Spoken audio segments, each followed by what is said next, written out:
Bienvenidos de nuevo al Aire con Franz. En este episodio tuve la increíble oportunidad de conversar con Charles Brewer Carías. Charles es una persona que ha tenido la suerte de haberse dedicado a la exploración, el estudio y la comprensión del mundo perdido. Eso que llamamos en Venezuela la Gran Sabana o la región que compone el macizo guayanés y su tierra de tepuyes. Además de dedicarse a estudiar las diferentes tribus indígenas que allí habitan y sus costumbres, formas de vivir y sus creencias. Espero que la disfruten y puedan aprender tanto como yo aprendí. Como recomendación, les sugiero tener un papel y un lápiz para que así puedan tomar apuntes y les saquen el mayor provecho y puedan viajar con su imaginación a este increíble mundo. Les recuerdo también que si quieren que su marca sea un patrocinante oficial de este espacio, no dejen de contactarme. Estoy buscando marcas que crean en este proyecto y que crean en nuestro planeta y en Venezuela. Un fuerte abrazo para todos. Que lo disfruten.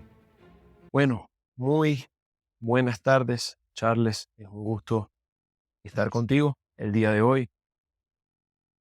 Creo que las cosas que me motivaron a hacer esta entrevista están muy relacionadas a dejar un legado audiovisual de las cosas que has hecho para que las personas que duden o quieran profundizar más de los sitios que has visitado tengan una manera de acceder a ello. ¿Ok? Quiero agradecerle a Karen por haber, sido una parte importante en este proceso gestionándolo y haciéndolo posible. Y es un honor. La verdad que son muy pocas las personas y los venezolanos como usted que han tenido la oportunidad de explorar y conocer ese mundo perdido. Em, ¿Cómo empiezas? ¿Cómo llegas a los tepuyes? ¿Qué pensabas, Charles? ¿Cuántos años tienes hoy y qué pensabas cuando tenías 10 años? Muy bien interesante lo que me pregunta. Tengo ahorita 85 y siento que tuviera 17, 18. Mi actitud corporal, mental y creativa sigue con la misma edad. Esto lo puedo ver por el trabajo que he estado haciendo y me llama la atención que me haga esa pregunta. Pero, por ejemplo, cuando yo tenía 7 años, estábamos en un colegio muy interesante en Caracas, el Instituto Montessori San Jorge. Y en aquel instituto habían varios compañeritos míos, y esos compañeritos míos, qué cosa tan divertida. Con el tiempo, cada uno fue un personaje sumamente importante en el país. Era indudablemente un colegio muy, muy modesto, pero fue muy atractivo para muchas personas tradicionales, de familias tradicionales de Caracas. En aquel colegio había un mapa de Venezuela. Y yo que en el mapa de Venezuela le pasaba el dedo al Orinoco. Me interesaba mucho ver el recorrido de ese río y el Caciquiare y su contacto con el río Negro y su contacto con la cuenca amazónica y por qué, y cuáles eran los afluentes del Orinoco. Y me recuerdo entonces que me aprendí los afluentes del Orinoco por la margen derecha. Y siempre lo repetí. Y desde aquel tiempo, de los 7 años, me conozco todos los afluentes de la margen derecha del Orinoco y todos los he recorrido. Y son Ocamo, Padamo, Cunuculuma, Ventuares, Ipapo, Suapure, Cuchivero, Caura, Aro, Caronima.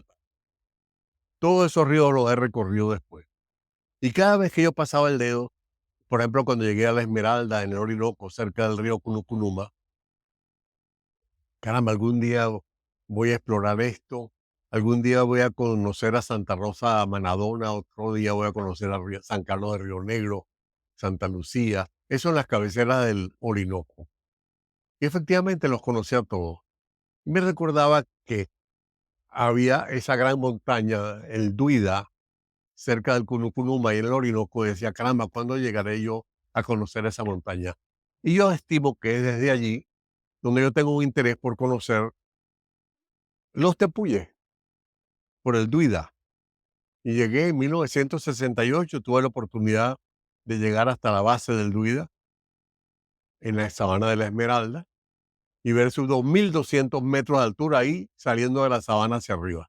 Es una monstruosidad de montaña donde estuvo Humboldt en 1800 haciendo una toma astronómica y donde en 1838 volvió Schomburg siguiendo los pasos de Humboldt para hacer una confirmación de esa toma. Digamos, ahí es que empieza mi novela, mi historia sobre los tepuyes. ¿Cuándo fue su primer viaje? ¿Cuándo fue la primera vez que viste un tepuy? La primera vez que veo un tepuy son en mis viajes que hice en 1960, que voy a vivir con los indígenas yecuanas y pasé al lado del cerro Jagua, parte del Jagua Sarisariñama. Ahí fue la primera vez que vi un tepuy. Después, en 1961, pasé al lado del Huayquinima. El Huayquinima, el Cerro del Venado, del Huayquín, en donde que llaman los maquilitares, los yecuanas lo llaman el Dedejidi, la montaña del murciélago. Y los Pemón lo llaman Maripatepuy, que quiere decir la montaña del murciélago. Y es porque ahí hay como una cueva, la cual he volado por el frente, y esa cueva vivía un murciélago que se llamaba Maripadén. Y siempre me llamó la atención porque ese Maripadén se llevaba a la gente de los poblados. Entonces un día decidieron amarrar a una vieja con un tizón en una pierna y la dejaron en la playa. Me parece muy cruel lo de la vieja y el tizón en la pierna, pero vino Maripadén y se la llevó. El murciélago. Sí, el Maripadén, el murciélago. Y la gente vio cómo daba círculos, porque el tizón se encendía y podían ver cómo iba dando círculos hasta que se metió en la cueva. Y al día siguiente salieron los hombres y lo encontraron en su chinchorrito, al murciélago Maripadén. Pero él se fue por la parte de atrás, no sin antes decirle a los hijos que nunca comieran más gente. Esa um, historia del Maripadén y del Dedejiri me llamó mucho la atención porque eran dos tribus diferentes que tenían la misma idea de la misma cueva, de la misma montaña. Y ese era un tepuy, tepuy Guayquinima, Guayquinima, wow. Qué historia tan interesante. en la orilla del río Paragua. Río Paragua. ¿Tú crees que tuviste algún evento en tu vida que generó este interés tan fuerte por la naturaleza y por entender cada especie? Porque si agarramos a un grupo de 10 alumnos, en este caso ese grupo de personas tan interesantes que estudió contigo en el Colegio Montessori, yo estoy seguro que el único naturalista, biólogo y experto en tepuyes fuiste tú. ¿Por qué crees que fue eso? No creo que necesariamente tuvo su origen ahí en el colegio. Es una cosa que me va ocurriendo a lo largo de la vida. Cuando tenía 14 años, encuentro un yacimiento arqueológico al lado de mi casa, en Vallarriba, cerca de, ah, de la Merced, al lado de la Mercedes. En Vallarriba encuentro un yacimiento arqueológico. Yo trabajaba en la Sociedad de Ciencias La Salle limpiando las piezas de arqueología y apenas agarré el pedazo de pieza de teja, dije, esto no es una teja, esta es una cerámica precolombina. Llamé entonces a Alberto Méndez Arocha, llamé a Pedro Yam, que vinieron, que trabajaban en la Sociedad de Ciencias La Salle también. Efectivamente, es un yacimiento arqueológico y es el primer yacimiento arqueológico que se ha encontrado en el Valle de Caracas. En tu casa, Al lado de mi casa, a 3 metros de tu patio. de mi patio. Ese es el primer yacimiento arqueológico y eso me dio cierto impulso, porque Alberto Méndez Arocha me empezó a llamar de ahí en adelante el científico. Y yo me lo creí y me puse serio en ver cosas que nadie estaba viendo. ¿Crees que te lo creíste completamente, no? Porque a tus 85, casi 86 años, esa meta se convirtió en realidad, ¿no? ¿Crees que tú que estudiaste, tú eres odontólogo, ¿no? Ujú. Cuéntanos, Yo me gradué de odontólogo en el año 60 y antes de graduarme como odontólogo, Yo quería ser biólogo, pero mi papá me dijo que no, que estudiara odontología, que es lo mismo que él tenía y estaba garantizado oh, el conocimiento, etcétera. Por lo tanto, para complacer a mi papá, estudié odontología y terminé odontología con las máximas calificaciones. Pero simultáneamente estudiaba en la escuela de letras con el profesor Ángel Rosenblatt y estudiaba en la escuela de biología, donde hay 3 grandes profesores que me recuerdo, Folmakvareski, Foldatz y Charles Ventrillón, y le hice las más altas calificaciones a cada uno de ellos. Así estudiaba 3 carreras simultáneas. Terminaba odontología y estaba estudiando odontología y de noche estudiaba las otras 2 carreras en la universidad también, la Universidad Central. Fue en ese momento cuando escuché a un misionero que estaba diciendo que acababa de encontrar un grupo nuevo de indígenas que había salido de su escondite de 200 años y que necesitaban un odontólogo. Y me fui con él. El misionero se llamaba Daniel de Barandiarán, ¿Qué año fue esto? 1961. ¿Y a dónde llegas? ¿A qué pueblo? Bueno, salgo de la Boca del Caura, en el pueblo de Maripa, y remonto el Erevato hasta Jubistiña, un pueblo que se estaba fundando ahí, y nos tomó un mes llegar ahí navegando. Un mes Wow, es más lejos que de aquí a Europa, navegando. claramente. O sea, muy, muy distante. Y para mí fue una experiencia, indudablemente la experiencia de mi vida fue vivir entre estos indígenas yecuanas, en los cuales aprendí su lengua. No solo aprendí la lengua, que es algo sencillo, sino aprendí a vivir como ellos. Aprendí a ser un hombre en el sentido que ellos consideran la hombría, ser un soto. Un hombre es el que sabe todas las cosas. Sabe hacer barcos, sabe hacer conucos, sabe hacer casas, sabe conocer las maderas. De eso me empeñé. Empe- Me empeñé también en aprender la música pentatónica, a fabricar las flautas. Todo eso lo aprendí, hasta convertirme en un soto. Esa fue una experiencia para mí sumamente importante que me permitió finalmente después, ahora, 40, 50, 60 años después, escribir un libro basado en mis apuntes de campo. Porque encontré que los antropólogos como Walter Coppens, como Daniel Barandiarán, no escribieron algo sobre la simbología de la cestería yeguana. Y también, entonces, decidí, pues, Jean-Pierre, ahora te digo el nombre, decidí escribir un libro explicando la simbología de la cestería, porque era algo que se estaba perdiendo. Eso fue hace 2 años. Y escribí un libro magnífico. Y no tengo más que alabármelo yo mismo, porque es un libro que se lo he entregado a los indígenas para que vuelvan a hacer sus tejidos. Que los tejidos que yo conocí hace 60 años ya no lo saben hacer. Yo les he entregado el libro, ellos, pero emborrachados con la felicidad, han empezado a tejer las cosas que habían perdido.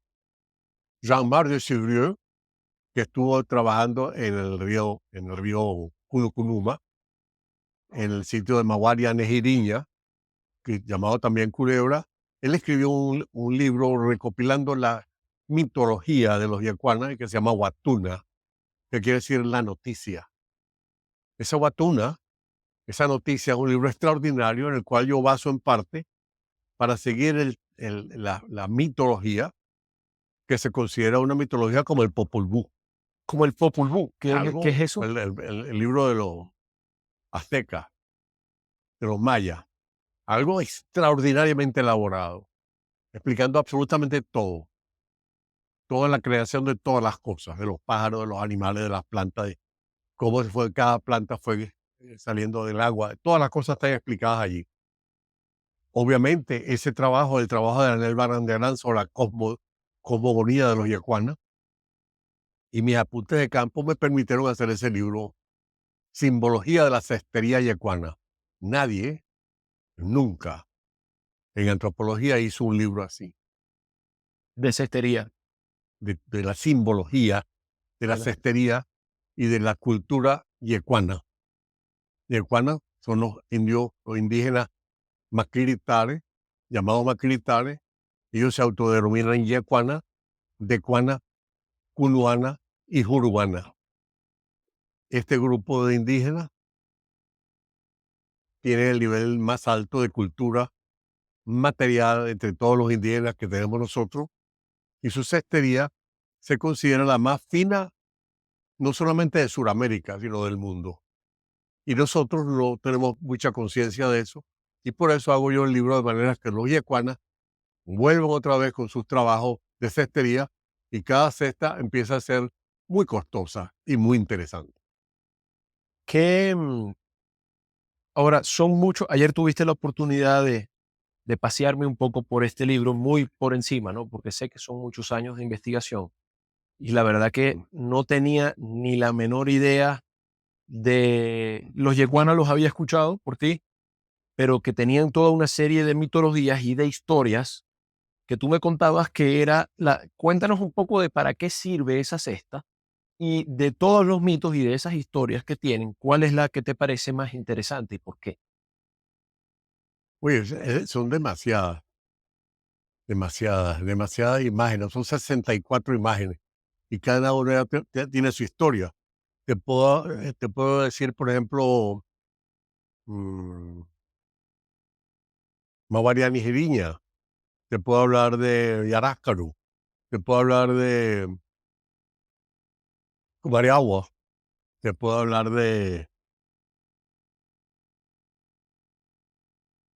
la quinta esposa de Dios, Juanari Iñamujiri.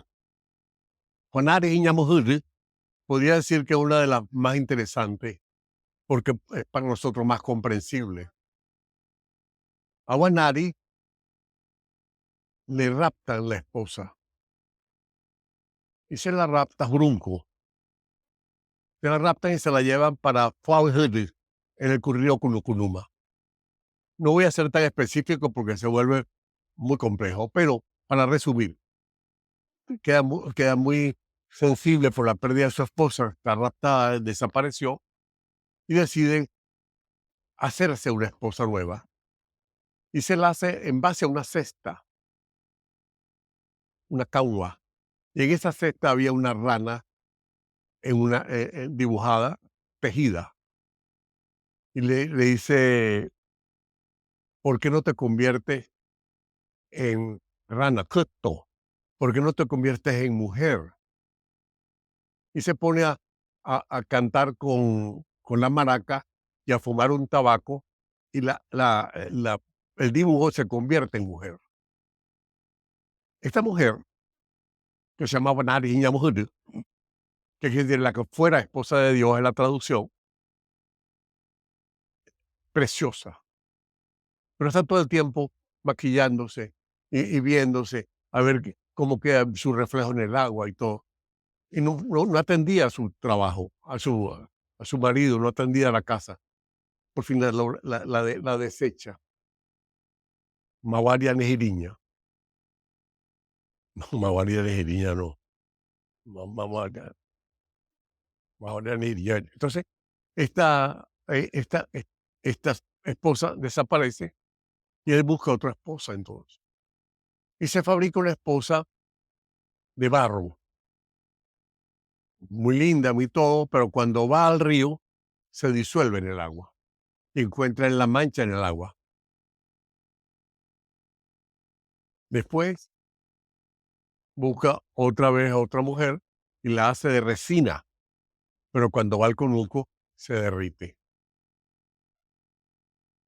Hasta que alguien, un cigarrón, le sopla dónde está su esposa atrapada, en una montaña cerca del río Cunucunuma, que se llama Fuauhiri, y él sale a buscarla al Fuauhiri y la rescata. Y esa es la historia. Y eso es una cesta.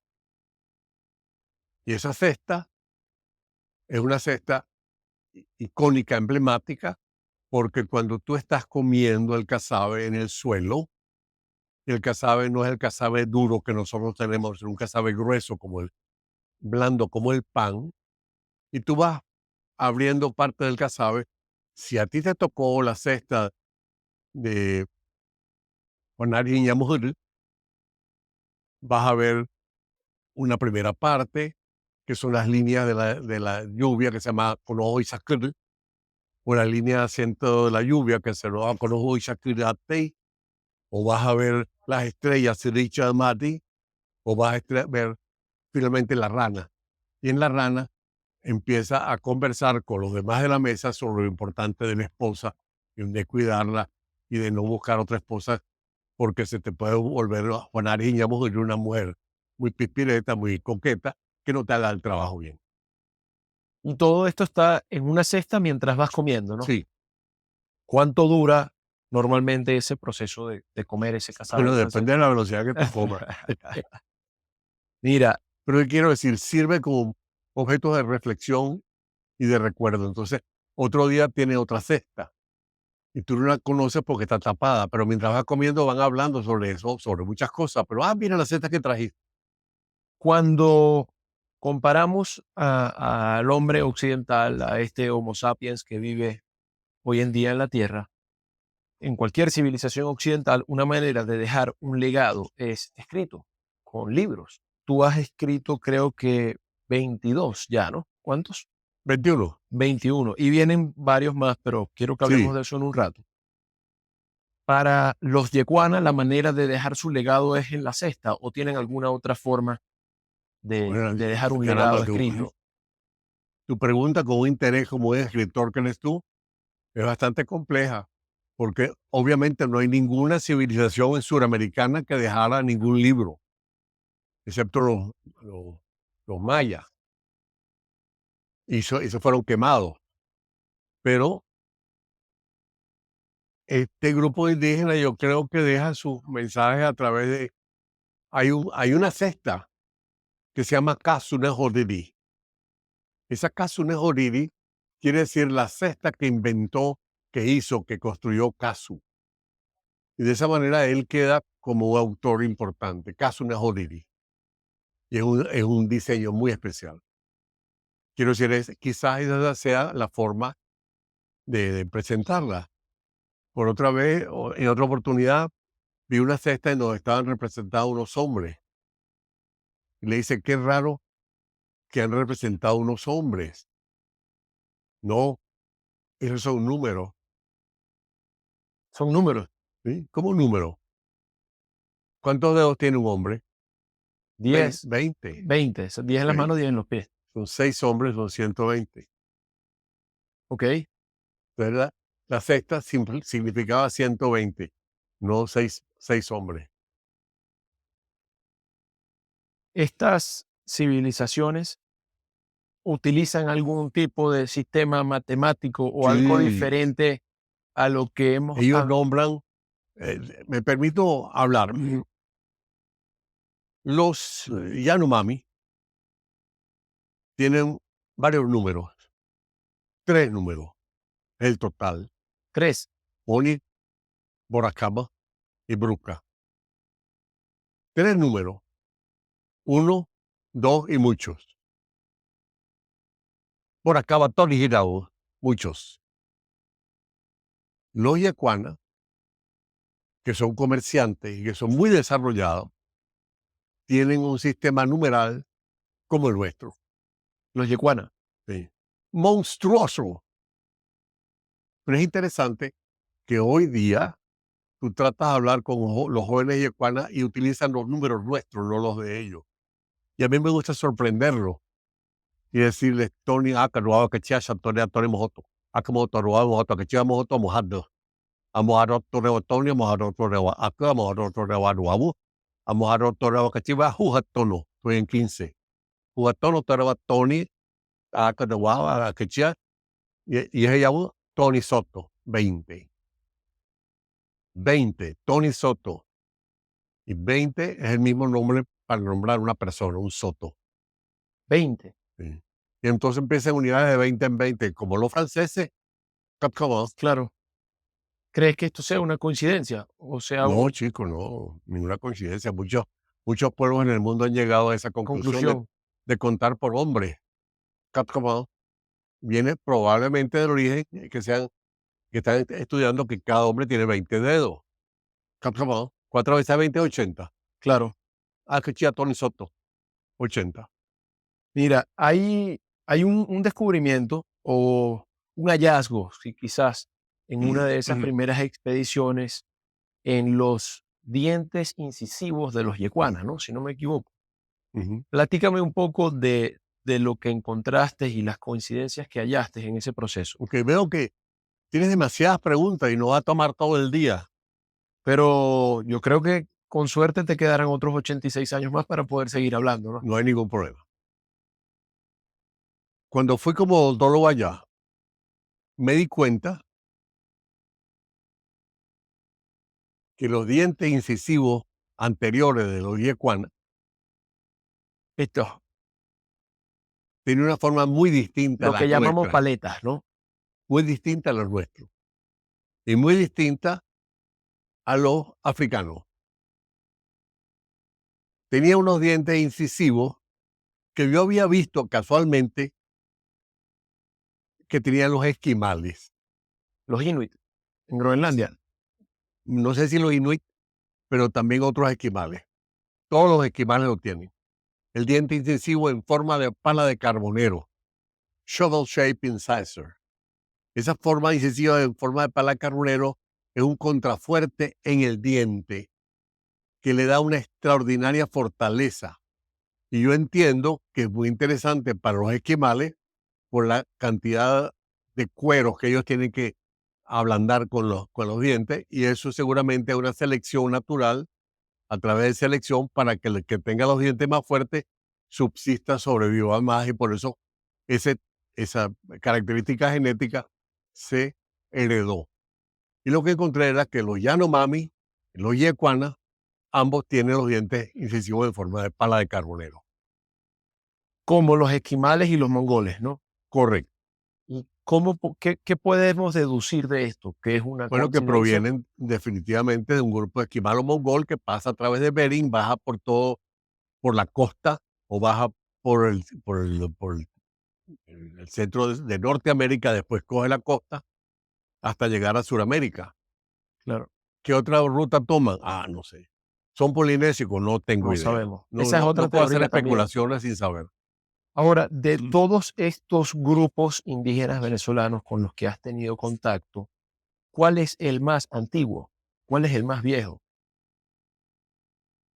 Tu pregunta para mí no tiene respuesta. Desconozco, eso es totalmente desconocido. No es como carbono 14. Claro, ¿Cómo puedes saber? Puedes hablar a través de la lengua, no, si es arawak, si es caribe, si es chipcha. ¿Cómo lo puedes saber? No sabes. haciéndole pruebas a unas cerámicas o unos Lo que objetos, ¿no? se está sabiendo, se está conociendo a través de restos arqueológicos donde se pueda estudiar el carbono 14 o pinturas rupestres o pinturas en roca donde se encuentren también hogueras que se han trabajado, como en Chiribiquete, en Colombia, donde se estima que tienen 15 o 19.000 años de antigüedad. Pero tu pregunta, decir, o preguntarme cuán antiguos son, pues nadie lo sabe. Claro, con certitud, ¿no? Con certidumbre. Em, de todos, en Venezuela es un país que cuando lo comparamos con civilizaciones indígenas, digamos, avanzadas, como lo pudieron ser los mayas, los aztecas o los incas, no tiene tanta historia que podamos palpar. Tú has tenido la oportunidad de, creo que estar incluso en algún descubrimiento de pintura rupestre acá en Venezuela, ¿no? Sí, cómo no. Háblanos un poco de eso. ¿Dónde queda? ¿Qué Mira, encontraste? una La mariposa. morfo, Morfo. ¿Por qué morfo? porque es el género. Ah, algo nuevo. El, parecido a la caligo, pero es el morfo. Bueno, ese por- oh, probablemente Morfo peleides, Morfo retenor, pero no sé cuál es. Habría que observarlo mejor. Cuéntame. del sitio de la pintura rupestre. Háblanos de ese Así como espacio, no, de esa experiencia. cerca de un poblado en la Gran Sabana llamado Yune. Tuve la oportunidad, por suerte, porque la suerte fue algo interesante. Yo voy a hacerte el resumen de la historia. Iba en el helicóptero y vi que la brújula del helicóptero estaba variando, estaba moviendo. Y le dije al piloto, mira, se está moviendo la brújula. No me contestó nada. Que se está moviendo la brújula, le vuelvo a decir. No me contesta absolutamente nada. Coño, que se está moviendo la brújula. ¿Y a mí qué? Yo estoy trabajando por GPS. ¿Podemos aterrizar? Le dijiste, Le pregunté, ¿podemos aterrizar? Aquí mismo. ¿Dónde? Da la vuelta y vamos a aterrizar un momentico. en Y un helicóptero, ah, en un helicóptero. sí. Entonces me di cuenta que efectivamente había un cambio en la brújula y me bajé con mi brújula para caminar por el terreno. Y cuando iba caminando por el terreno, la brújula cambiaba de posición. Wow. ¿Qué pasaba? Y me recordé que en Sudáfrica habían descubierto un cráter muy importante por el movimiento de la brújula, porque al haber caído el meteorito que hizo el cráter, le transformó el magnetismo a todo lo que había alrededor. Por lo tanto, los pedazos de piedra magnetizada estaban en diferentes formas y por lo tanto, esas diferentes formas de esas piedras magnetizadas dirigían la brújula de manera aleatoria. Efectivamente encontré un cráter donde encontré piedras magnetizadas que las tengo acá. Y esas piedras magnetizadas movían la brújula. Pero cerca de ahí encontré una pared con pictogramas llenos de dibujos, entre los cuales había un dibujo que yo deduje de manera pirata, que era probablemente un recordatorio del meteorito que había caído ahí, porque era como una lluvia, pero había muchas formas, simplemente era como anécdota. Sí encontré ese pictograma en UNEC, en la Gran Sabana, y lo publiqué en mi libro Entrañas del Mundo Perdido, explicando esta es la primera vez que se da a conocer este pictograma En Venezuela. en Venezuela. ¿Ya habían otros sitios con pictogramas similares en el país? No, no, yo no estudio pictogramas, no hago, sé que la piedra del elefante lo estudió Zanoja, Mario Zanoja, unos pictogramas en la piedra del elefante que está por el Caroní, pero yo no estoy estudiando pictogramas, eso no es mi trabajo. Simplemente que encontré esos pictogramas interesantísimos. Y los reportaste. Sí, lo reporté. Luego, cerca de ahí también está el sistema de cuevas. Ajá. Eso está en la base del Chimantá. El Chimantá es una meseta, un tepuy gigantesco, enorme, ¿De qué dimensión? Para ponerlo en perspectiva para los escuchas. 2 veces el tamaño del Ollantaytambo, 32 veces el tamaño del Roraima. Es gigante. Wow. Si tú agarras un automóvil y lo pones en el borde del Chimantá y hubiese una carretera arriba, prendes tu automóvil y lo aceleras a 100 kilómetros por hora. Te demoras 1 hora en recorrer el Tepuy de un lado a otro. 100 kilómetros De largo. de largo. Uf, o sea, enorme. De aquí a Maracay,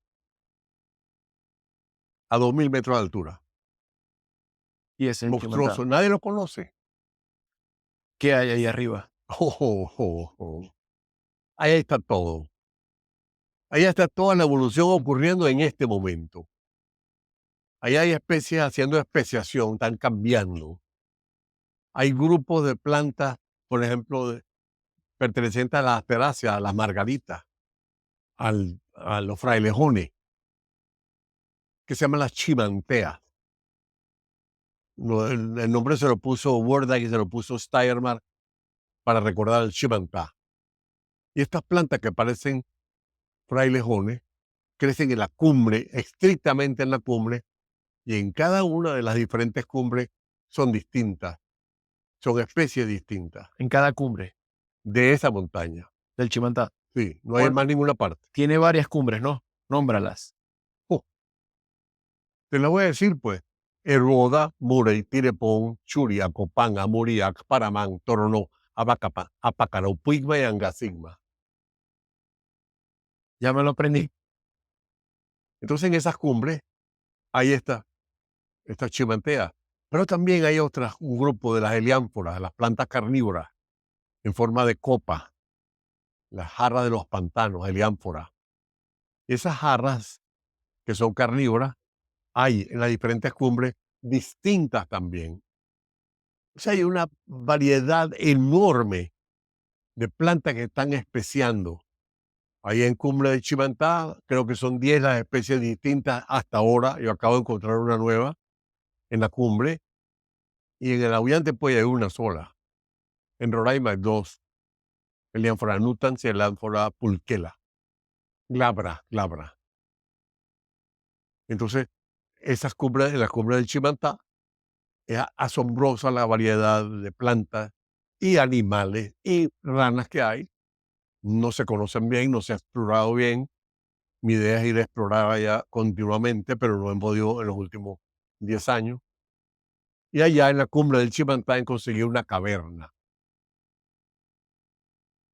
El sistema de cuevas, ¿no? un sistema de cuevas, una cueva de 24 kilómetros de largo, que ahora tiene mi nombre, no se lo puse yo.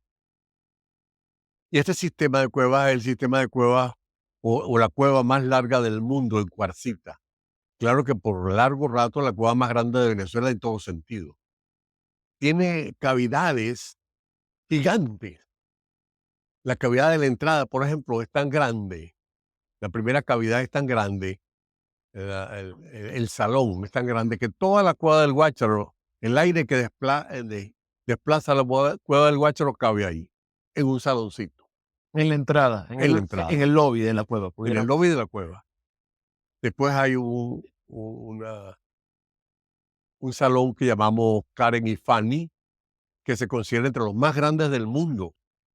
400 metros de largo, 40 metros de alto y 70 metros de ancho, suficiente para que una avioneta despegue y aterrice dentro de la cueva. O sea, pudiéramos llamar a Jimmy para que despegue en el ultraliviano. Entonces, es algo extraordinario, en la oscuridad más absoluta. Pero ¿qué fue lo más importante que encontré dentro de esa caverna, además de estas cavidades enormes y de darla a conocer? Los bioespeleotemas, ¿Qué es eso? un nombre que no existía. Espeleotemas son las rocas secundarias que crecen dentro de las cavernas. Bioespeleotema es el nombre que le puse a este nuevo tipo de estructura, parecido a las estalactitas y las estalagmitas, pero distinto. ¿En qué sentido? ¿Cómo una estalactita? ¿Tú me la puedes describir? Un cono. Un cono bajando, cayendo, ¿no? Y la estalagmita, un cono abajo. O sea, dos conos que por gotas se van formando. Estalactitas y estalagmitas, ¿verdad? Esto no tiene nada que ver con agua. En el sitio donde hay agua no existen. En el sitio donde la quebrada o el río que está dentro sube, hasta ese lugar pueden aparecer. Nada que ver con agua, está en seco. ¿Cuál es el material que las compone?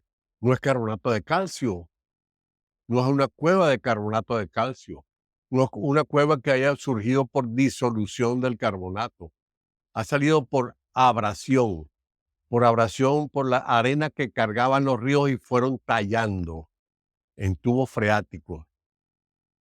En las paredes tú puedes ver lo que se llama conch shells, formas de scallop, de conchas marinas. Sacado, como si tú agarraras una paleta de helado y le sacaras bocaditos a toda la pared. Pero conchas marinas. No, Ajá. como una concha marina. Como una concha marina. Pero ahora lo cambiamos, vamos a decir que tú tengas una paleta de helado, una cuchara y le sacas a las paredes, al techo, huellas como si fueran huellas de conchas marinas. Y es producido por la agua a alta presión cargada de sedimentos que va por ese tubo de alta presión, tubo freático, por cavitación produce esa forma. Entonces eso genera esas cavernas, o las generó en su tiempo. Ya no existe agua corriendo dentro de ellas. Entonces, ese material con que está hecho esto, que está fuera del contacto con agua específicamente, es sílice. ¿Cómo se puede formar el sílice en absoluta oscuridad, Sin agua. sin agua? ¿Cómo? Porque no se disuelve en agua. Le pedí a un amigo que se llama Aubrecht, Román Aubrecht, que me hiciera un corte transversal y un corte longitudinal de una de las piezas, de uno de los bioespeleotemas. ¿Qué ocurrió entonces? Cuando él hizo el corte transversal, mostraba unos agujeritos mínimos, microagujeritos, que generaban que había ahí seguramente unos conductos y serían unos tubos freáticos, no, ahora te explico. Y al cortarlo a lo largo, ocurrió que eran canales. Así eran huequitos y así eran canales. Autopistas, canales. O sea que eran unos túneles y eran huecos hairy. Ya buscar la traducción. Bueno, quiero decir que por su diámetro eran capaces de succionar agua, humedad. Esos pequeños hilos de agua llegaban hasta un punto y iban a todo lo largo de la estructura. Entonces agarré esa estructura y la metí en tinta para hacer tortas azul y cogía color azul. Y lo metía en tinta roja y cogía color rojo. Lo metía en tinta verde, cogía color verde. Pero no se mezclaban las tintas entre sí, sino mantenía estratos de su succión. Y después se lo sacaba por encima con papel absorbente, de manera de absorbir el azul, el rojo, el verde. Y quedaba otra vez blanco. O sea, no estaban comunicados entre sí, no se mezclaban los colores entre sí, eran túbulos hechos por algo y para algo. Se está estudiando eso. Pero en sílice. ¿Qué es sílice? En vidrio. Sílice de vidrio. Sí. Tú agarras eso, lo agarras y lo calientas y no se convierte en cemento ni en cal. Se convierte en vidrio.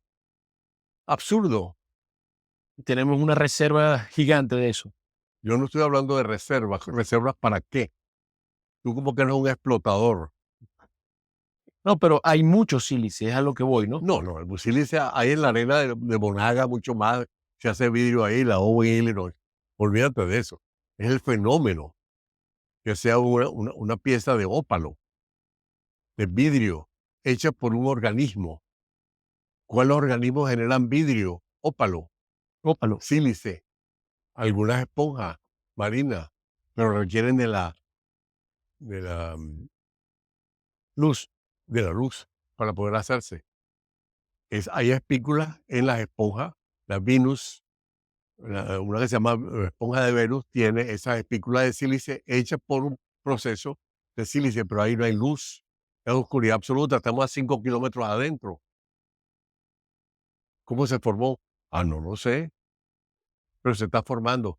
¿Y cómo se está formando? ¿Cuál es la velocidad de formarse? 1 milímetro cada 7.000 años. En esa Joyce cueva. Lundberg, en esas piezas, En esa pieza. crecen a razón de 1 milímetro cada 7.000 años. Y encontramos piezas que marcaban las glaciaciones de cada 40.000 años. Ahí. Ahí, Ahí marcaba la glaciación. sí, señor. Entraste en un tópico. No, chico, no. Yo sé que ese tópico no te gusta, pero fíjate que ahorita están sucediendo muchas cosas. El mundo está cambiando. Ahorita estamos sentados aquí en Caracas. Habrán, ¿qué? Unos 30 grados afuera. No, chico, por Dios. Ahorita queda ver 25, 24. Bueno, yo creo que un poquito más. Sin embargo, Caracas ha cambiado en los últimos 3 años Lo que pasa es que tú eres maracucho. también. Y hay mucho calor. De hecho, este invierno para aquellos que somos parameros, este verano, perdón, ha estado muy caliente. Pero ya has hablado de del paso de la arena del Sahara que está entrando. No, pero puedes hablarnos de eso. ¿Qué está pasando con la arena del Sahara? La arena del Sahara en este momento está pasando y por eso esa oscuridad, por eso esa nebulosidad que pareciera en la arena del Sahara. Y eso genera un reflejo de luz que hace que haya más calor. Claro. Pero no porque nos estemos convirtiendo en maracucho. Mira, hay una distinción que haces en una entrevista que vi, tuya, por supuesto. ¿Qué es la diferencia entre cambio climático y calentamiento global? Y yo sé que quizás es un tópico que no te gusta mucho, pero creo que cuéntanos un Te poco voy a de eso. decir lo siguiente. A mí me hicieron una entrevista súbita. A ver, háblame del calentamiento global y del cambio climático. Súbito. Estaba tomándome un café. ¿Qué te parece? Y le dije, chico, yo pienso que el cambio climático no es no es culpa del hombre. El hombre puede tener culpa en el plástico que produce, en la intoxicación, en la matanza que hace de animales, en el corte de los árboles, de las selvas, que puede variar en la absorción del carbono, aunque hay quienes dicen que las sabanas resultantes del corte de la selva absorben la misma cantidad de carbono y por ahí se manda cualquier teoría. Pero la, los cambios climáticos obedecen a un ritmo del sol y ocurren cada 40.000 años. Nada. Y ha ocurrido 40 veces en los últimos 2,5 millones de años. Y ese cambio climático lo determinó matemáticamente un llamado Milankovitch. Matemáticamente él dijo, debido a la inclinación que va a tener el Sol cada 40.000 años ocurre un cambio climático. Eso fue en 1800 y tanto. Nadie le hizo mucho caso. Después los rusos perforaron en la Antártida y encontraron capas de hielo distintas cada 40.000 años. Y unos estudiaron deposiciones calcáreas, creo que cerca de Sicilia, en el Mediterráneo, encontraron cambios cada 40.000 años. Y dijeron, caramba, lo mismo que calculó Milankovitch matemáticamente. Efectivamente, cada 40.000 años tenemos una glaciación, cada 40.000 años tenemos un verano. Y ha habido a lo largo de millones de años cambios de temperatura mucho más calientes de los de ahora, mucho más fríos de los de ahora. Quiero decir, 2 a 5 grados de diferencia. Y eso ha sido cíclico. Ahora, el cambio climático es una cosa, el calentamiento global producido por el hombre, me parece que es una buena estrategia para que el hombre se cuide sus pantalones. Pero nos estamos cuidando y de cierta forma igualito va a suceder el cambio climático, ¿no? ¿Cuándo va a suceder? O sea, ¿cuándo se cumple ese ciclo de 40.000? Está ocurriendo. Pero ¿cuándo es ese? Faltan 10.000 años para que Ah, cese. ok. Y se estima que va a subir 2 a 3 grados más la temperatura. Pero faltan creo que 10.000 años para que termine el calentamiento debido al cambio climático. O sea, que vamos a estar más Ahora, calientes. que si el hombre aumenta ese calentamiento, indudablemente que las acciones que tiene el hombre cortando los árboles, modificando los cursos del río, transformando los lugares, indudablemente hay gente que dice que está afectando. Hay otras personas que piensan que no afecta en lo absoluto, que el efecto que puede tener el hombre es intoxicarse, pero no cambiar el clima. Y eso es como si fuera una religión. Hay personas que creen en una cosa, hay personas que creen en otra, sacan cifras por todas partes y hay dos bandos muy opuestos. Yo algunas veces estoy siempre de un solo bando, pero no te voy a decir cuál es. Claro, buenísimo. Mira, hagamos una pausa para ir al baño y regresamos. ¿Ok? Yo no voy al baño. Bueno, yo sí necesito ir al baño. Bueno, Charles, seguimos conversando. Estábamos en el Chimantá con esa magnitud increíble que tiene este espacio. Hablamos del Ya hablamos de ella, sí. sistema de cuevas Charles Brewer, hablamos del lobby de la cueva o la entrada que tenía una dimensión increíble. Y de la galería esa que tenía 400 metros de largo y 40 de alto y 70 de ancho. Correcto, correcto. Estábamos hablando de todo eso, pero hay una de tus expediciones que también luego hiciste un libro de ella y recuerdo que estabas comentando sobre un sobrevuelo donde encontraste unas cavidades en un tepuy, si bien recuerdo. Háblanos de ese. Muy bien. Eso estamos hablando de 1967. Estábamos haciendo unos vuelos para llevarle unos abastecimientos al padre Daniel Barán de Arán, que se había mudado para Canaracuni, en el Alto Caura. En esa zona del Alto Caura encontramos un salto enorme, parecido al Salto Ángel, se llama el Maraveni, que cae hacia el Caura. Y en esa meseta, que casi siempre está cubierta, llamada Sarisariñama, iba volando con el piloto Salvador Mare y vimos unos grandes huecos, unas grandes oquedades enormes, y tuve oportunidad de fotografiarlas. Estas grandes oquedades, huecos, había quien dice que las habían visto antes, pero no hay ningún registro de tal cosa. Yo lo vi el hueco, pero nadie deja registro. Por lo tanto, yo creo que fue Salvador Mari y después los vuelos que hice con Harry Gibson, en un avión de DC-3 que pudimos ubicar más o menos donde quedaba. Y quiero hablarte que no teníamos en ese momento, no existía navegación satelital ni geoposicionadores. Permanente era por visión. Uno volaba a vista, desde Caracas hasta allá, conociendo las montañas, por dónde quedaba cada montaña y de dónde podrían estar los huecos estos, a qué distancia del salto que se veía desde abajo, etcétera.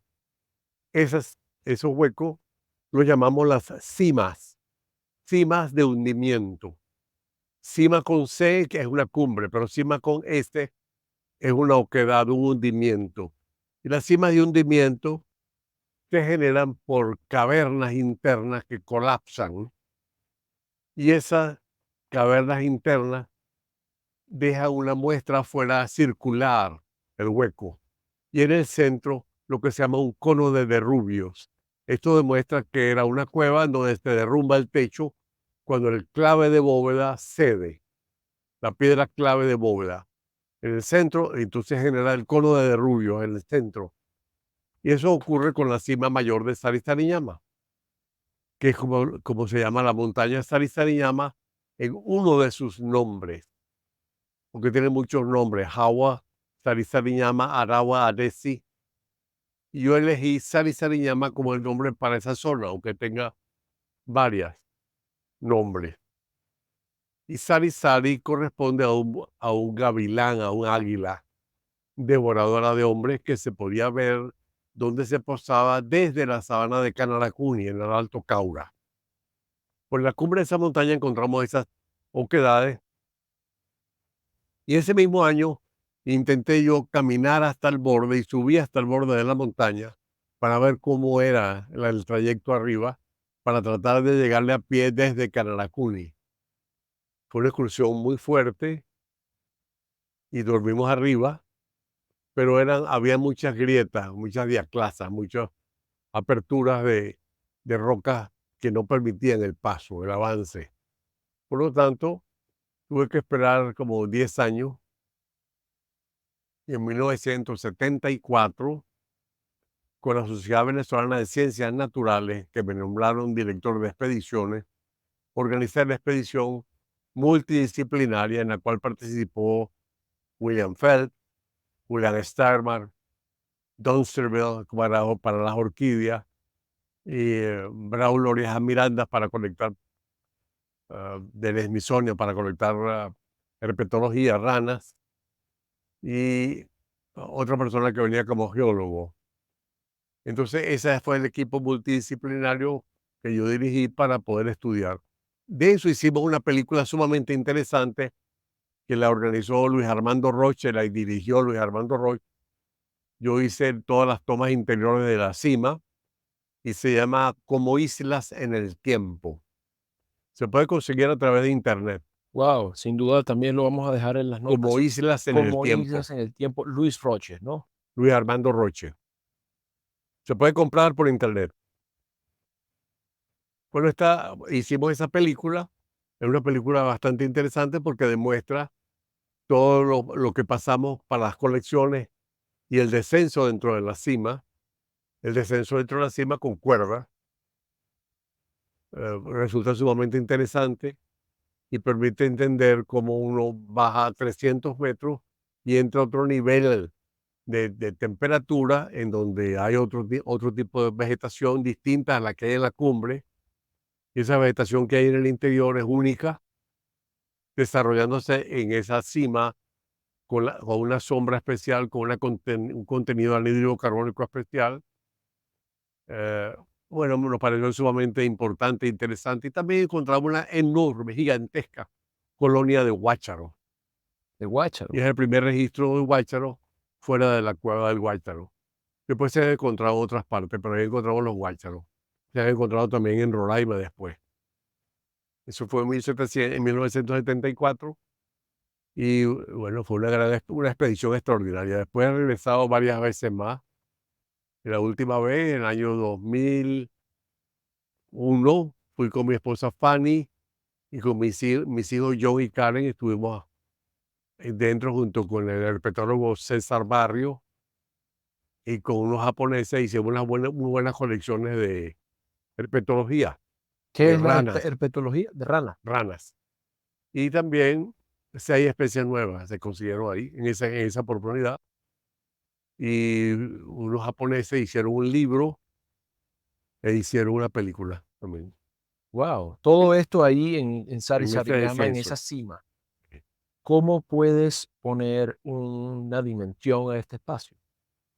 Bueno, para darte una dimensión, tiene 350 metros de diámetro, pero eso no se entiende bien y tiene cerca de 370 de profundidad. ¿Qué quiere decir eso? Que el edificio Empire State cabe adentro completamente y apenas sube un poquitico la antena. Es gigantesco.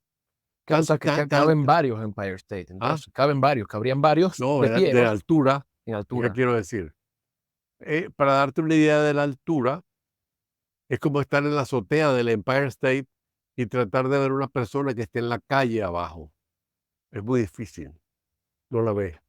Y si estás en ese lugar que está lleno de vegetación, pues no ves nada.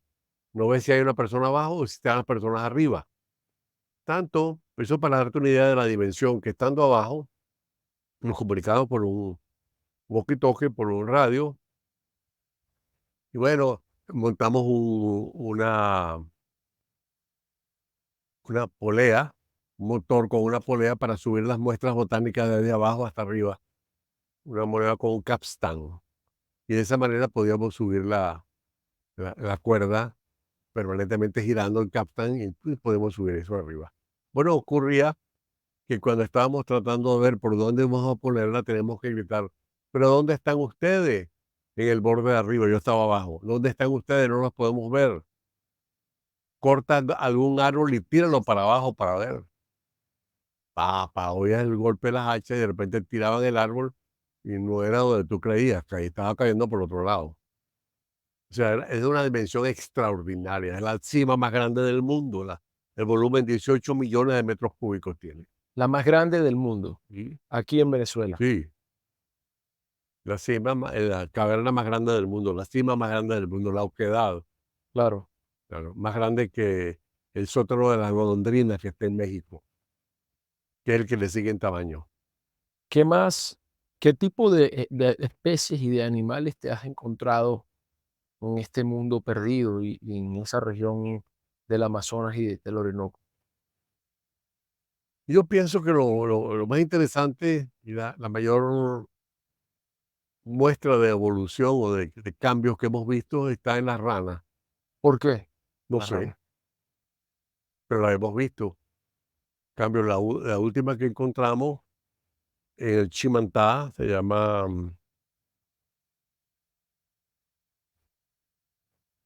ahora no me recuerdo ahorita el nombre, pero esa una que encontramos allí, extraordinaria, bella, bellísima, llena de punticos blancos. Está la Estefania, que tiene adentro, en el lomo, ¿no? Se mantienen las ranitas, los hijos, se mantienen permanentemente en el lomo y se desarrollan en el lomo de la madre. Maravilloso. ¿Y por qué crees que esto ha sido un descubrimiento importante? ¿Por qué haces un enfoque muy particular en las ranas? Bueno, podría ser un enfoque en las plantas, ¿Ok? la variación en las plantas. Por ejemplo, en el Chimantá es un sitio extraordinario por la variedad de, hablamos de eso ya, ¿no? En el Chimantá De las hablamos ánforas no, es y de de eso las no habla. chimanteas tampoco. De la chimantea sí, por encima. Las chimanteas, dijimos que eran unas plantas parecidas a los frailejones. Eso no lo mencionamos, fíjate, adelante. En la cumbre del Chimantá, el Chimantá es un macizo, se llama macizo, digamos que la masa de la montaña, que es enorme, 100 kilómetros de diámetro, está a 2000 metros de altura. Y sobre esos 2000 metros hay cumbres de 2600, 2400, 2300, 2700, lo máximo, que están por encima de los 2000 metros, pero están todos sobre una sola meseta. Yo no te dije los nombres de ellas. Eso sí los dijiste también, pero no me los aprendí todavía. No. Bueno, entonces en cada una de estas cumbres distintas hay desarrollos de plantas distintas. Han especiado, han cambiado, están evolucionando en forma distinta a diferentes cumbres de la misma montaña. Y eso me parece a mí fascinante. No solamente están especiando, están haciendo en este momento, estimo, especies nuevas, sino que el cambio de las especies debido a la franja altitudinal en que viven es algo crítico en este momento. ¿Por qué? Porque el calentamiento normal por el cambio global, calentamiento global que tenemos por el cambio climático, va a aumentar tantos grados. Y sabemos que esas plantas viven en ciertos niveles altitudinales. Eso sería lo que llaman un nivel freático o piso. No, freático es con Sí, respecto al agua. perdóname, pisos, ¿cómo es el nombre correcto? Pisos. Unos niveles Pisos térmicos, ¿no? sí, puede ser Pudiéramos, pisos térmicos. Franjas de temperatura en donde la planta se desarrolla mejor. Tanto así que en los Andes, a 3000 metros, tenemos los frailejones, que no pueden crecer por debajo de esa altura. Y sobre cierta altura tampoco crecen, o sea, mantienen una franja altitudinal. Esto en los tepuyes es sumamente crítico y se ha estudiado, lo ha estudiado Steirman, lo ha estudiado Dunsterville, lo ha estudiado Maguire y lo ha estudiado am, otras personas. Esos niveles altitudinales, Hoover también y Valenti Rull también. Esta gente ha estudiado esos cambios de temperatura. ¿Cuál es el cambio de temperatura?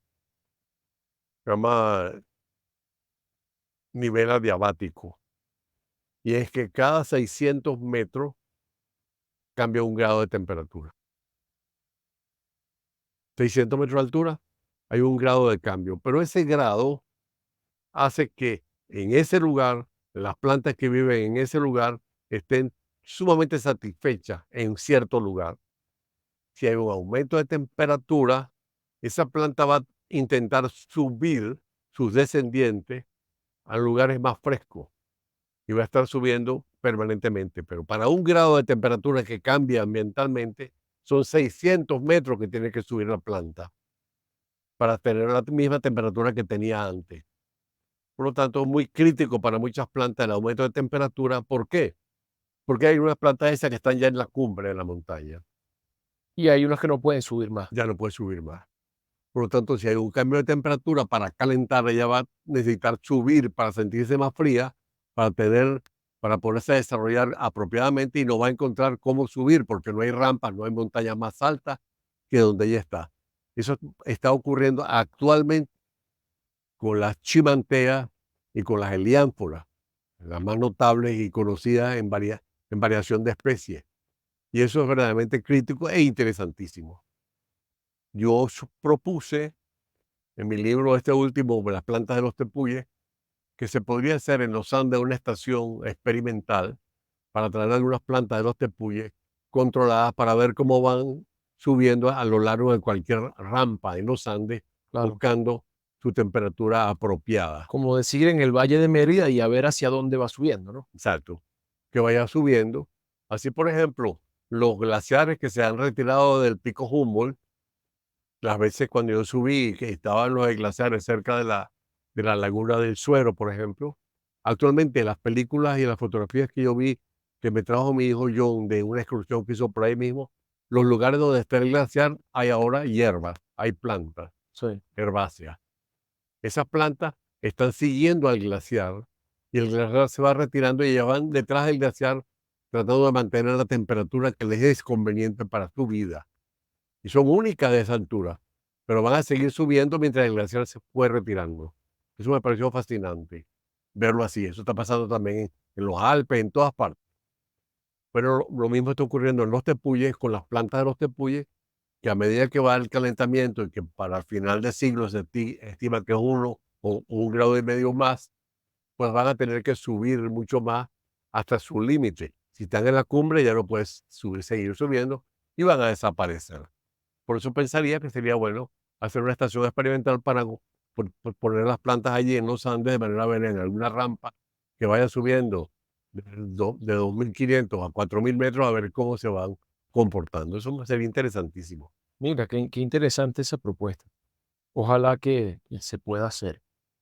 A ver, antes de hablar de la característica de un tepuy y de empezar a hablar de la autana, por ejemplo, me gustaría que me contaras de todas estas especies de plantas con las que has tenido contacto, específicamente con las de los tepuy, cuáles te interesan y por qué. O si hay alguna de estas plantas que realmente te parece un fenómeno único en el planeta, que tenga alguna propiedad, quizás, no sé, cuéntanos un poco acá. A mí me parece sumamente interesante que en la cumbre de los tepuyes, debido a los cambios de temperatura, quiere decir, apenas llega, pasa una nube, baja 10, 20 grados de temperatura. Y cuando se va la nube, vuelve a subir los mismos grados de temperatura. O sea, cambios muy violentos de temperatura. La humedad que hay, el suelo que no tiene ningún tipo de nutriente porque es vidrio molido, El de los tepuyes. los tepuyes, ¿sí? Son arenas de cuarzo, vidrio molido, por lo tanto no hay ningún tipo de nutriente. Esa, esa presión, esa tensión de desarrollo de una planta sometida a esos cambios de temperatura, al agua y a la falta de nutrientes, se considera que es un desierto húmedo. Y en ese desierto húmedo hay plantas que son capaces de desarrollarse. ¿Cuáles son? Las que se están desarrollando allí, sobre las rocas, sobre el agua, en los pozos de agua. En todos esos lugares se están desarrollando plantas que son únicas de los tepuyes. O sea, en más ninguna parte del mundo, sino ahí se encuentran. Eso me parece fascinante. Y entre ellas, como no hay nutrientes, por ejemplo, muchas plantas han acudido al recurso de hacerse carnívoras, se dice. En realidad lo que están buscando son nitrógeno y elementos minerales de los insectos que pasan volando por encima. Y en una experiencia extraordinaria de millones de años, han logrado hacer cosas para atraerlos a los insectos, Para a que atraerlos y atraerlo. capturarlos. Esas plantas no tienen movimiento, excepto la drósera, pero las grandes plantas carnívoras como las heliánforas tienen como recurso una punta de una hoja envuelta como un cucurucho y la punta de esa hoja, el ápice de esa hoja de color rojo, ha desarrollado allí unas glándulas llamados nectarios que tienen un sabor dulce y como si fueran hormigas molidas y huele como hormigas molidas y tiene color rojo. Entonces, entre el olor, el sabor, la dulzura y el color, atrae insectos hacia ahí. Los insectos se paran en este nectario para tratar de libar un poco del néctar que tiene. Al despegar el vuelo, muchos de los insectos torpemente tropiezan con unos pelos que ha desarrollado esta planta y empiezan a enredarse en los pelos y empiezan a caer dentro de un pozo, dentro de un cono lleno de agua, y esa agua las ahoga a los insectos que caen ahí, y la planta se alimenta de esos insectos que cayeron ahí. ¿Cómo se alimenta? ¿Tendrá jugo digestivo como las plantas en Nueva Guinea? Pues no les encontramos jugo digestivo. Encontramos larvas de zancudos vivas dentro de esa agua. Por lo tanto, no había jugo digestivo. ¿Cómo los digiere? Y eso es un estudio que hice en 1972, lo publiqué en ese momento, de que los insectos que caen adentro son devorados por unas filarias, por unos gusanitos. Y la planta aparentemente se alimenta en parte de la excreción del pupú de esos gusanitos. A ese nivel. ¿Pero son gusanitos de la planta o alguien los No, puso no, ahí? son filarias, son de insectos. Que llegan con los insectos, pudiéramos Sí, decir. pero no sé, se transforman en qué, no sé cómo llegaron, pero están ahí. Yo los fotografié. En las heliánforas. Sí, en las helianthus. ¿Hay alguno de estos tepuyes donde se produzca alguna fruta particular? Me imagino que cuando estás en estos viajes, algo tienes que comer, o que has llegado a un tepuy a arrancar una hoja de algo como quien arranca una hoja de menta. No, no hay. No hay frutos. Tuvimos una oportunidad en que nos dejó abandonado un helicóptero durante una semana y nunca supimos cuándo regresaba, y logramos comer algunas plantas, unas rapateáceas, son babosas y tienen el corazón es blanco y blando y babosa. No son agradables, pero logramos comer algunas de ellas. Estaba yo con John Moore, un gran diseñador, con Edgar Querubín y Lecuna, y con ellos y con mi hijo Charles, estuvimos ahí aislados comiendo de esas plantas porque no teníamos comida. Pero fue una cosa de experiencia no recomendable. ¿No aportaban valor nutritivo, o sí? Son plantas que tienen muy poco valor nutritivo porque no tienen muchos elementos para ellas alimentarse. Ya te dije que no había buenos nutrientes, pero la planta está hecha, por lo tanto tiene varios azúcares en su interior. Muy interesante. Cuando se habla de que los tepuyes son de los sitios más biodiversos del mundo por metro cuadrado, ¿esto está No, correctamente dicho? yo no creo que sean los más biodiversos. Yo pienso que son los que tienen un desarrollo de plantas exclusivas, únicas de ese lugar. Eso sí, no que sean diversos, sino que sean plantas exclusivas, formas de vida exclusivas para esa montaña, y que no hay más en ninguna otra parte del mundo. El 60% de las plantas creo que se ha determinado son únicas de los tepuyes. Hay otras plantas que pertenecen también a los Andes, Pertenecen a los Andes, sí, que son familias que se encuentran también en los Andes. claro. ¿Cuántos tepuyes tiene Venezuela? Y del total, ¿cuántos ha subido? Como 51 tepuyes de los grandes, 51 tepuyes más o menos. Pero digamos que la lengua Pemón, tepuy es cualquier montaña o cerro, por lo tanto puede haber centenares de cerritos que se llaman tepuy. Pero de lo que nosotros concebimos tepuy de paredes verticales, a buena altura, y de arenisca y de cuarcitas, hay 51, ¿Y has estado en cuántos de esos 51? 31, ¿Tienes? 31 tepuyes. Y de esos 31, ¿cuál ha sido el más interesante para ti? Claro que he estado en Roraima, he estado en Cuquenama, he estado en Guayquinima, he estado en Jagua, he estado en Sarisariñama, pero Auyantepuy, pero para el Petare Tepuy es extraordinario también. El Cerro del Budare, que se llama, porque tiene la forma de un budare para cocinar casabe. Con eso estuve con mi hija Karen en ese Petare Tepuy junto con Stuart McPherson, un inglés importantísimo. Y me parece el más interesante de todo, indudablemente, el Chimantá. El Chimantá. Sí, por la cantidad de áreas y lugares especiales que tiene. Mm.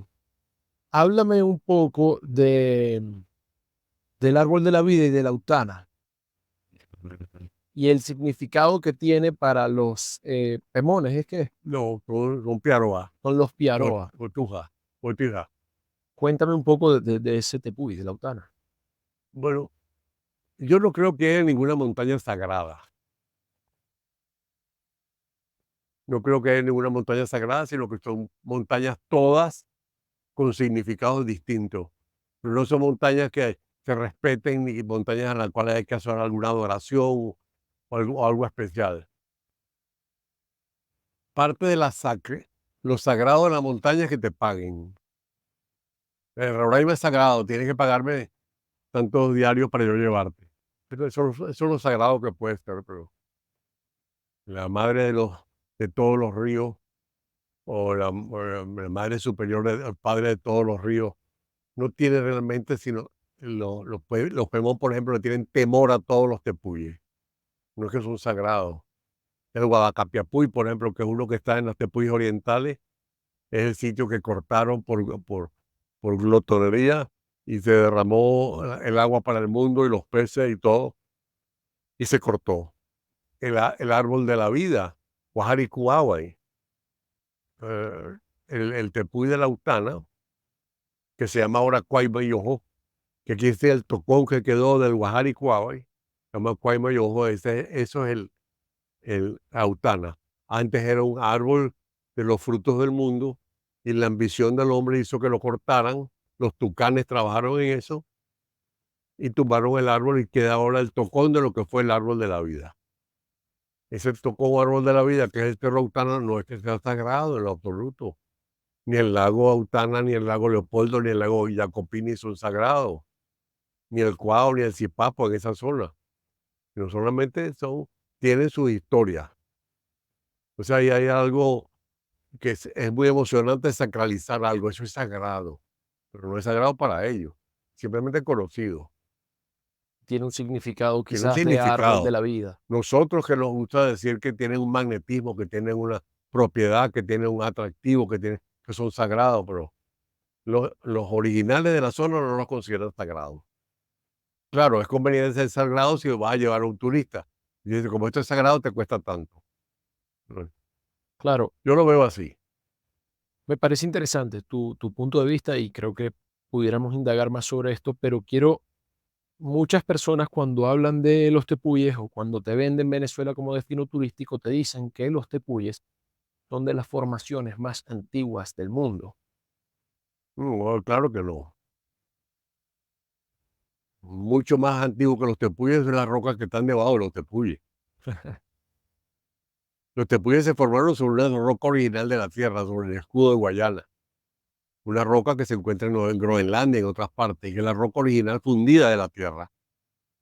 Esa roca original fundida de la Tierra, cuando estaba el continente Gondwana, África y Sudamérica pegados, hubo grandes ríos africanos que trajeron esas arenas hasta acá, y esos diamantes que se encuentran son diamantes africanos. Se han encontrado por el tipo de contaminantes de los diamantes, que son los mismos diamantes africanos. Pero no estamos hablando de minería, estamos hablando de que se encuentran diamantes mezclados en la arena. No quiere decir que sea rico el lugar por eso, sino que caracteriza que venían torrentes de agua africanos cargando sedimentos, arena, que se depositaron en mares interiores de muy poca profundidad y en, se formaron dunas de arena, y todo eso hoy día lo podemos ver en los tepuyes. Tanto lo que se llama las rizaduras, que son los ripple marks, las rizaduras del fondo en arenas, en aguas someras, aguas de poca profundidad, y también en lo que se llama eh, estratificación en forma de arenque, de herringfish, que son, que demuestran que había dunas De arena. de arena que fueron depositadas así y generan esa estructura que al verse de lado lo llaman herring fish bone. O sea, estructura en forma de arenque. Hay, hay también una pregunta que te quería hacer relacionada a, bueno, de todas estos grupos indígenas que has estudiado, me hablabas de que los yecuanas son para ti el más avanzado. Hablamos en la primera parte del programa de la cestería que estos hacían, de lo que hiciste en un libro, que dejaré en las notas también de tu foto con el libro. ¿Qué otros grupos indígenas te parecen quizás dignos de estudio? No es la palabra correcta, pero que merezcan, o que tú crees que vale la Bueno, pena yo indagar pienso más? que cada uno de los grupos indígenas que hay en Venezuela merece un estudio profundo. ¿Por qué? Porque están desapareciendo y van a desaparecer. Y pienso que como curiosidad podría hacerse un estudio que determine cómo era, cómo fue, cuál es su origen y hasta qué momento, no es que se desarrollaron, sino hasta qué momento controlaron su entorno y de qué manera lo controlaron. Y toda esa información que se está perdiendo todos los días, plantas útiles, plantas medicinales, es una lástima que se esté perdiendo porque hay gente que dice que no se debe conocer. Nunca lo entendí. Que no se debe hacer conocer por empresas extranjeras porque lo van a explotar. Nunca lo entendí. Lo que queremos es que se estudie y que se sirven para la humanidad, que se utilice para la humanidad. Que la comunidad tenga un beneficio perfecto, pero no que no se estudie. Hay todo un proceso de estúpido, de sobreprotección de cosas que nadie conoce todavía. Me recuerdo, hay una planta, hay un árbol, que cuando uno va caminando por la selva con los yecuanas, agarras un pedazo de la corteza y te lo metes en la boca. Y es extraordinariamente amargo. Y eso lo metes en la boca y al cabo de un ratico empiezas a sentir que está dulce y te distraes en el camino. Esa corteza tan amarga que te convierte tus papilas en otra cosa y las adormece de tal manera que empiezas a sentir dulce. Yo traje la información de que los indígenas la utilizaban para curar paludismo, en bebedizo, lo bebían para curar paludismo. Ah, no se debe conocer, porque entonces las empresas extranjeras van a venir a tomarlo. Bueno, ¿y cuál es el problema? Se regula y ya. ¿Se regula de qué? Para que no se lo tomen todo. ¿Por qué no? Estamos hablando que lo estudien, Que se estudie que se y estudien. que lo conviertan en algo remedio para la humanidad. Claro. Pero es que hay un celo permanente en que no se conozcan las cosas. Entonces, ¿qué pasó?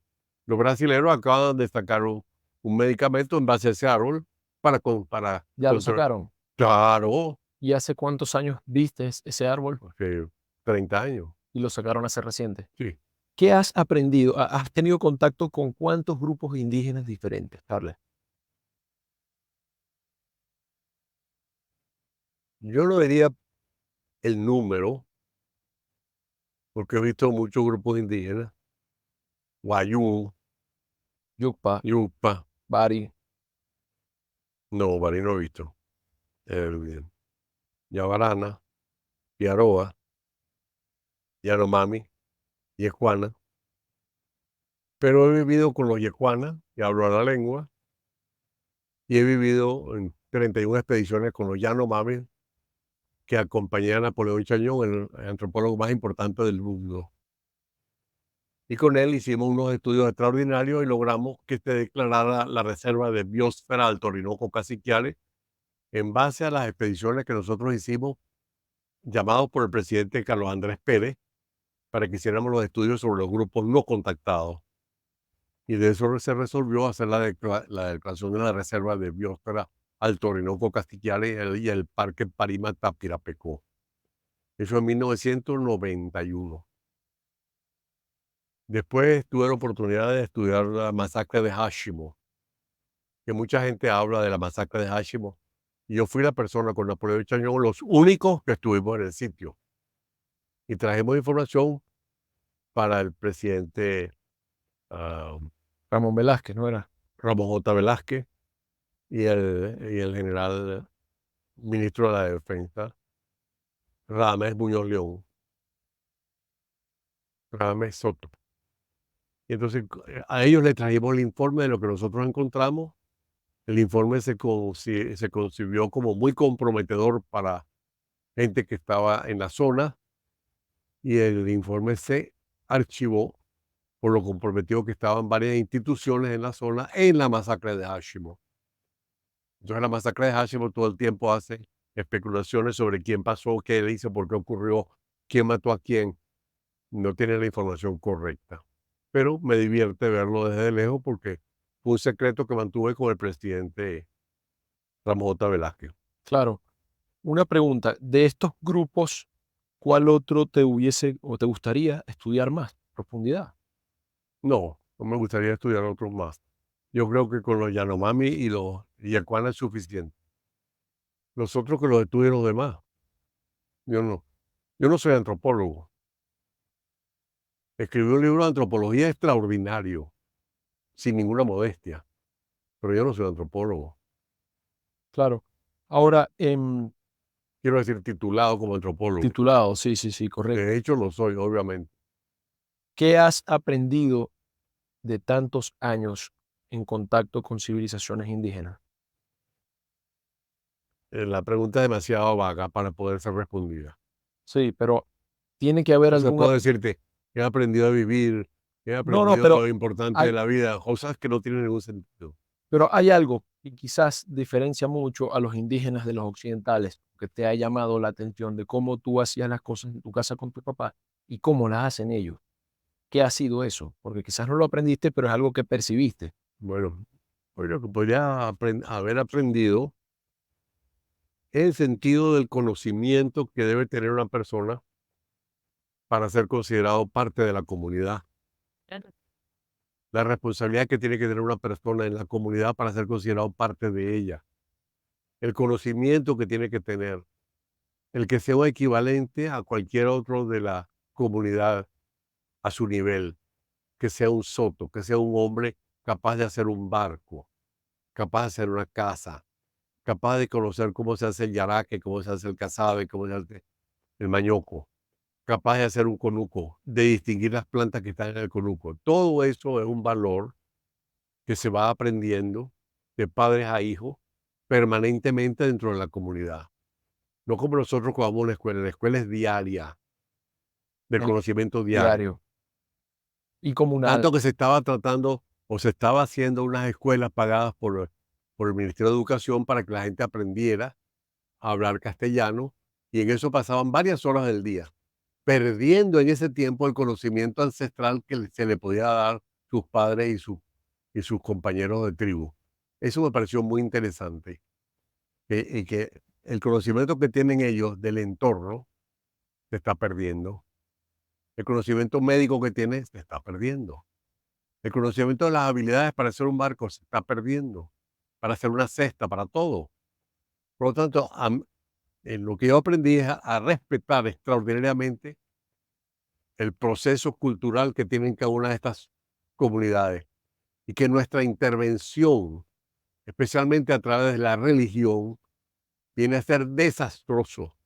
Es un empeño de civilizar, un empeño Imponer, de imponer. imponer una creencia religiosa que va a dar al traste con toda la cultura de ellos, con todas las tradiciones que están basadas en historias pretéritas de sus orígenes.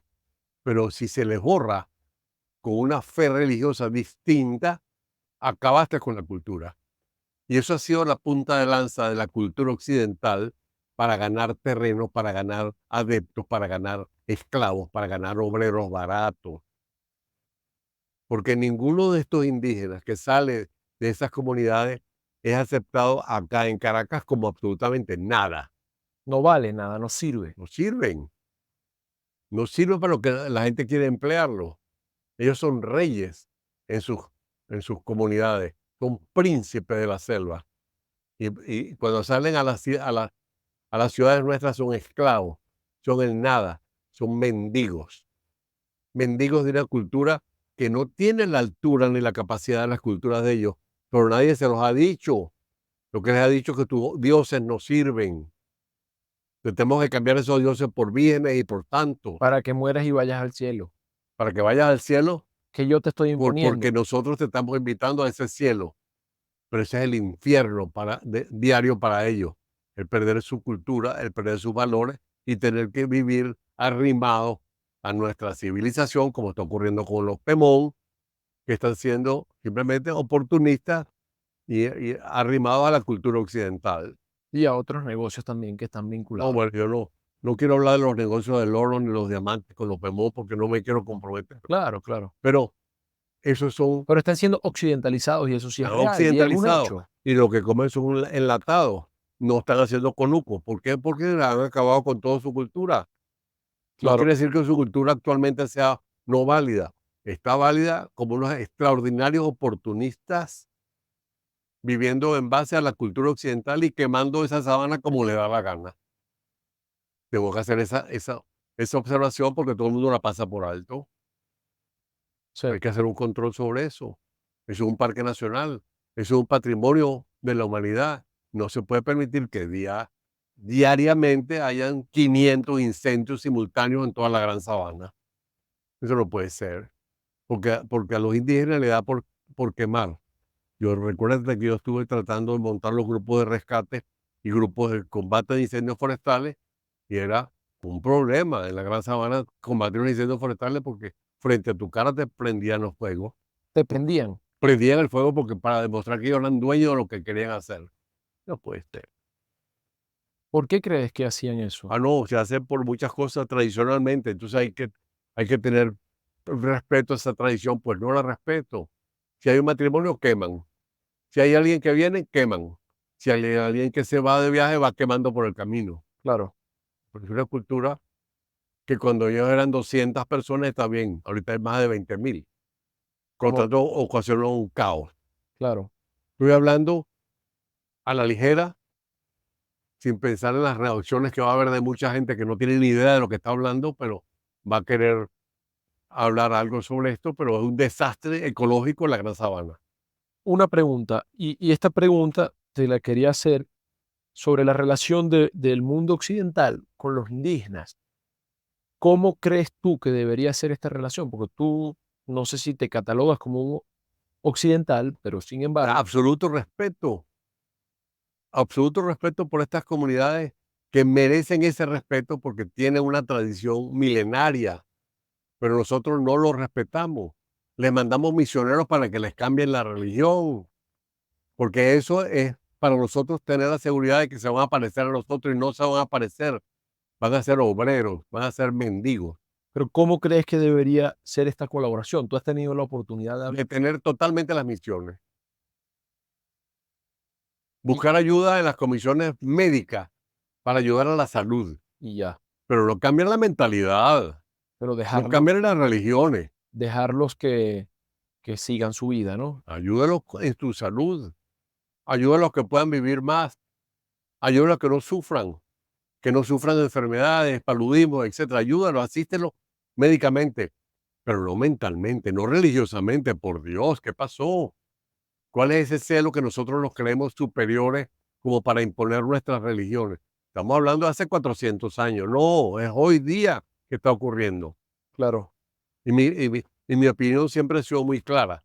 Y eso me ha costado muchos enemigos, pero te lo tengo que decir así, pues. No, y te entiendo y la respeto totalmente. Ahora, ¿hacia dónde? Ya tenemos que cerrar porque tenemos una limitación de tiempo y espero que esta sea el primer tomo y que vengan muchos más tomos si aceptas mi invitación, ¿no? $1. Ah, si te traigo uno de 100 son 100 tomos, entonces. Em, pero ¿qué crees que? Y hablemos de un tema que a mí me importa mucho y es la educación. ¿Ya? Educación, ¿ok? ¿Qué Mm, sientes que necesita la educación en Venezuela? Y ahora que estás en esta etapa de tu vida, para no llamarlo de otra manera, en esta etapa, ¿qué sueñas para Venezuela y para los jóvenes? Yo pienso que la educación en nuestra cultura occidental es prioritario.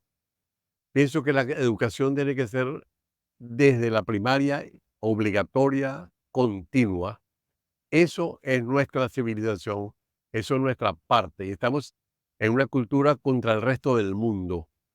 Si no tenemos ese nivel de conocimiento, de competitividad, de excelencia, pues vamos a ser siempre unos pordioseros del mundo, buscando regalos, buscando asistencia, ayuda. ¿Qué pasa? ¿Qué falta de orgullo es eso? Pero nuestros gobiernos tienen que esforzarse en un control de la educación occidental de nuestra juventud. Matemática, historia, lengua, geografía, química, física, que nos lleve a los niveles del mundo, como está ocurriendo en Japón, como está ocurriendo en la India, como está ocurriendo en Alemania, como está ocurriendo en Estados Unidos. Nosotros no podemos quedar en la saga con una educación que no llega a absolutamente nada. Yo comparo la educación que yo tuve en mi primaria con lo que está ocurriendo ahorita y es desastroso. Ahora, ahí, cuando te hago esta pregunta, quiero saber exactamente si hay materias. Yo sé que tienes hasta un curso de supervivencia, ¿no? O has desarrollado tus técnicas de supervivencia, pero antes de entrar en eso, ¿qué materias sientes que faltan o qué cosas, para no ponerle el nombre de materia, sientes que hay que enseñar para ser, cuando hablemos de los humanos occidentales, ser un verdadero soto y vivir en comunidad? En la comunidad occidental que nos toca vivir como parte de Latinoamérica, tenemos que tener gran conocimiento de matemáticas, gran conocimiento de química, de física, básicamente. Historia, gramática, geografía en segunda instancia. Pero básicamente esas tres, María, química, física y matemática, para estar a nivel competitivo Mundial. con cualquier otro país del mundo. Si eso no lo tomamos, vamos a ser unos mendigos. Y la naturaleza, ¿quién nos los va a enseñar? ¿Quién nos va a hablar de plantas? ¿Quién nos va a hablar de fauna y de flora?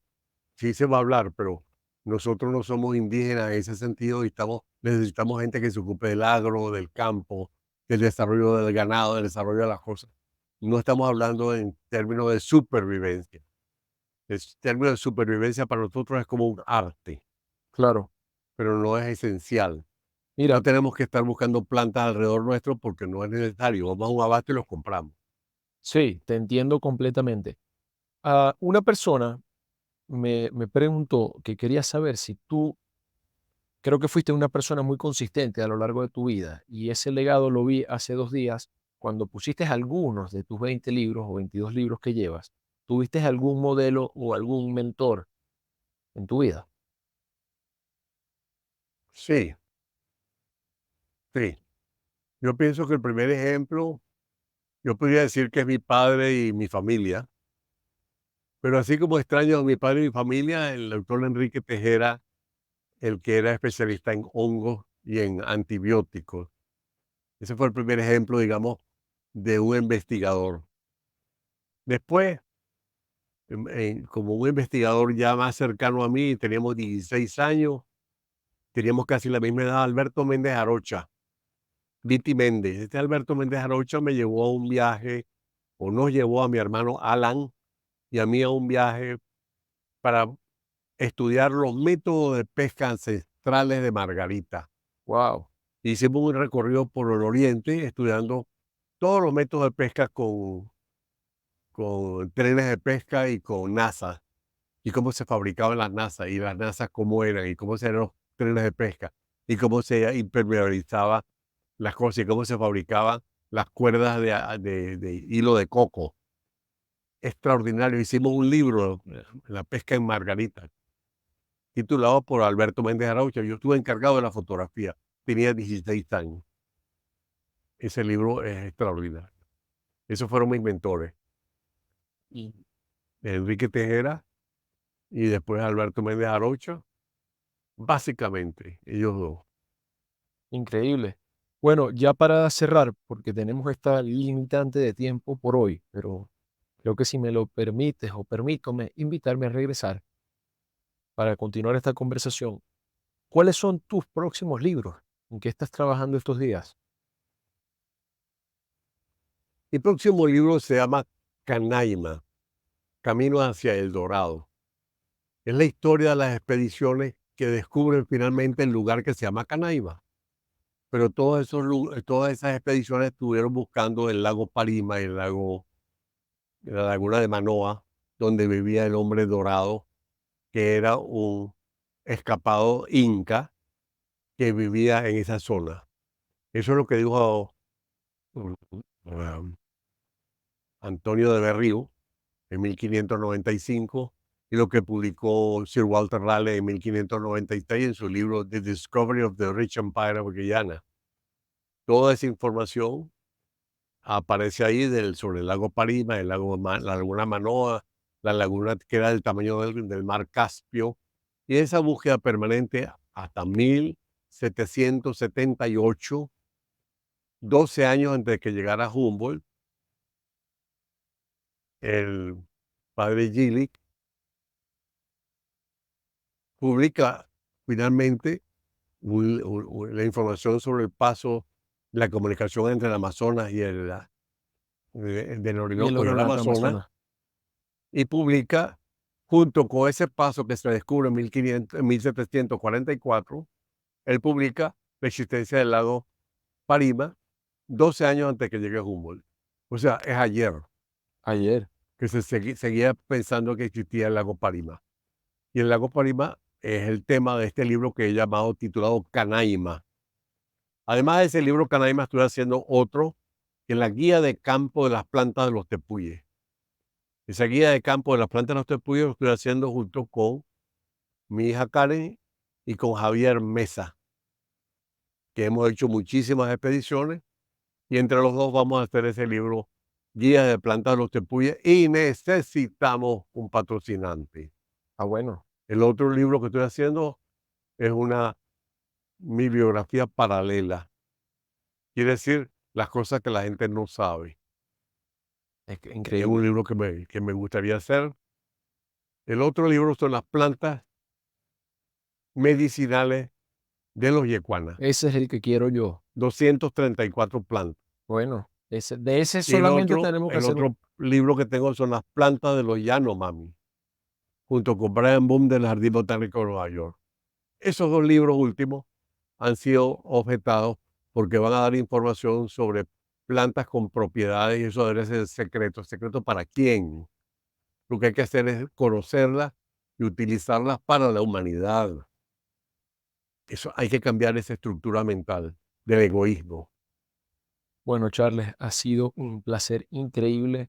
Quiero que, bueno, me lo avisaste tarde, pero la próxima vez vamos a hablar solamente de las plantas medicinales y de esos próximos libros, ¿ok?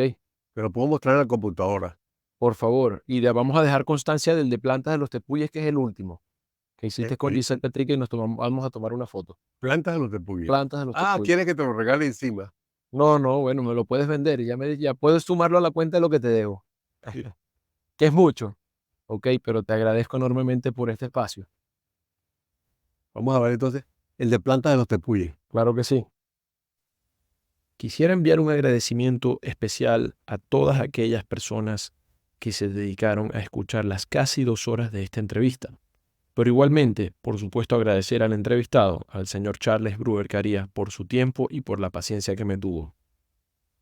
Igualmente, quiero agradecer a su hija Karen y a la esposa de Charles, a Fanny, por toda la hospitalidad durante este tiempo. También una mención especial para todos los tucucitos que nos acompañaron durante las casi 2 horas de entrevista. Sin ustedes, esta experiencia no hubiese sido la misma.